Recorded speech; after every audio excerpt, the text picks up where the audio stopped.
coa miña incorporación ao Departamento de Comunicación da empresa, porque non é que non houvese unha sensibilidade previa, porque realmente a lingua de traballo de Embutidos Lalinense sempre foi o galego, pero non había a sensibilidade á hora da etiquetaxe ou dos anuncios en prensa ou das redes sociais, era prácticamente o descoñecemento. Cando eu me incorporo, entón empezo a propoñer ese tipo de accións, e é verdade que ao principio pois houve un pouco de non resistencia, pero sí desconfianza, e isto non nos perxudicará, e nas redes sociais que sempre utilizamos o castelán, se ora nos pasamos o galego, na etiquetaxe temos clientes de fora, como facemos, entón sí que é verdade que houve un traballo previo de concienciación, de dicir, bueno, pois imos probando. Recordo que a primeira acción que fixemos foi o kit antimorriña, que era unha embalaxe na que iba todo en galego, e eles tiñan como, bueno, dentro da empresa había esa suspicacia, está moi ben o compromiso coa lingua, pero non nos pode perxudicar a hora de ter unha rentabilidade económica. E non foi, é dicir, non só non nos perxudicou, sino que foi un exitazo, saiu na prensa, foi super ben acollido. Entón, esa primeira reticencia inicial xa mudou en, bueno, pois ao mellor tes razón e podemos empezar a utilizar o galego. Entón empezamos, realmente o proceso foi moi paulatino e moi gradualmente. Primeiro nas redes sociais, despois todo o que era a cartelería, dípticos, xa nos pasamos ao galego, que se facía tamén en castelán, era moi pouco coherente, que relacionándonos nós en galego, atendendo a nosa clientela en galego, traballando en galego en todos os departamentos, despois a nosa lingua de relación fora da empresa, fora o castelán. Realmente iso non nos representaba. E así foi como empezamos, e despois xa demos o paso ao tema da etiquetaxe.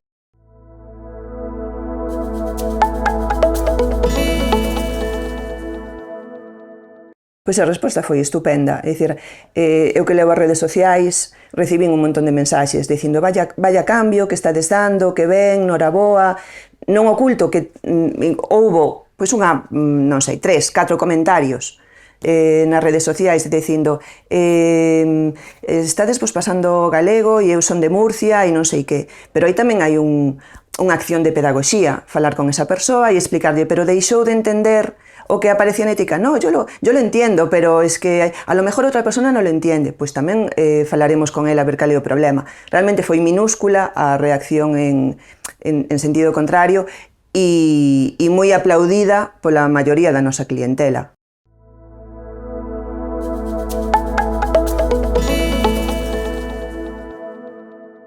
Que é o que nos sitúa no mapa? A utilización da lingua. Pero a utilización da lingua na etiquetaxe, pero tamén nas vallas publicitarias ou na cartelería ou na rotulación dos nosos vehículos que andan por todo o territorio dicindo chourizo extra, só carne, pimentón, allo e sal. É dicir, é unha visibilización da lingua e do noso compromiso coa lingua en todos os ámbitos. É dicir, é un compromiso global que é na etiquetaxe, evidentemente, pero vai moito máis alá. Na nosa lingua de relación pois cos medios de comunicación, ou nos anuncios en prensa, ou nos dosieres que enviamos, ou nos catálogos que van fora, ou nos pedidos da tenda online, nos que tamén hai unha presenza da lingua galega.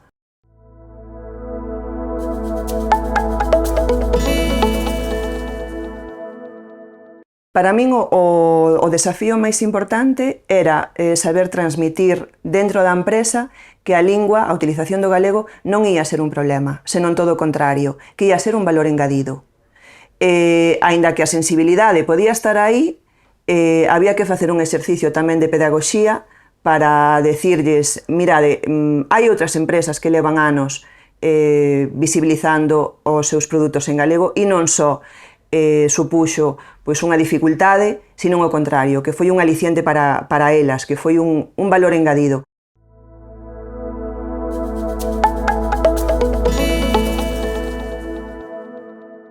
A min como consumidora, se estou nun restaurante e pido un viño e está etiquetado en galego, o meu subconsciente vai dicir, este viño diferénciase pola súa calidade, polo cariño hora de facerse, polo cuidado, porque seguramente é unha pequena empresa, porque é unha empresa familiar, porque é unha cooperativa, frente a outra produción pois moito máis en extensivo.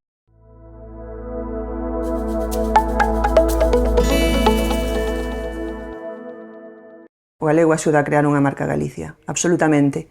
Unha marca que ademais transmite outro tipo de valores. Para min a calidade é un deles, pero despois sitúate nun territorio no que o nome Galicia implica pois iso, calidade, tradición, saber facer as cousas, cuidado polo produto, boa materia prima.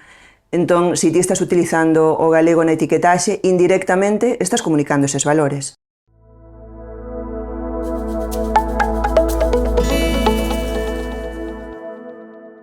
Pois para empezar, o galego que fai é diferenciarnos da competencia. É así. De moita competencia dentro do territorio, pero tamén a nivel estatal.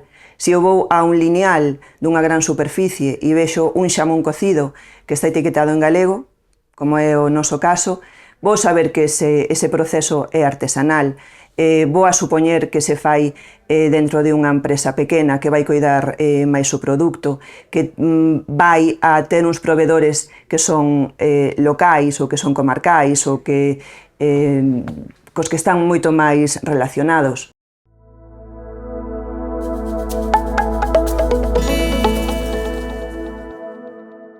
Quero dicir, se estamos nun territorio que ten unha lingua propia e nos comunicamos nesa lingua, o máis normal non sería que os nosos produtos se etiquetasen nesa lingua?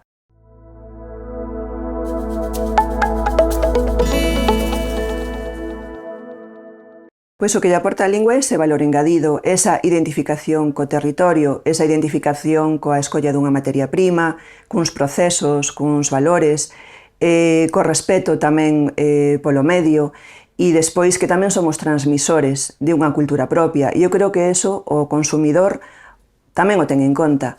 O tema que comentábamos antes das adegas que levan anos utilizando o galego na etiquetaxe e exportan, e ti podes tomar, poño por caso, un albariño en Nueva York etiquetado en galego, eso te sitúa neste mercado globalizado nun posicionamento para min privilexiado, que é a identificación cun territorio, que implica todo iso, o estar no mundo de outra maneira.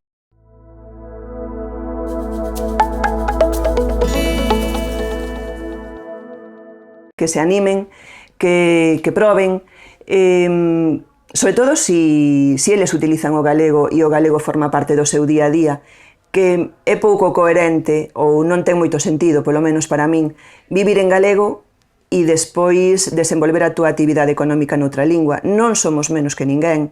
Eu recordo hai moitos anos en Portugal unha campaña que tiña un lema que era orgullosamente portugués. Por que? Porque moitas empresas empezaron a utilizar o inglés dentro das súas etiquetas, algo totalmente ilóxico. Entón, unha campaña moi forte que tivo moi boa acollida, que era orgullosamente portugués. E esa campaña calou dentro dos consumidores en Portugal, porque temos que sentir orgullo da lingua propia e porque a nosa lingua vale para vender en calquera mercado do mundo. E interiorizando esa mensaxe, seremos capaces de facelo e de vender en calquera punto do planeta.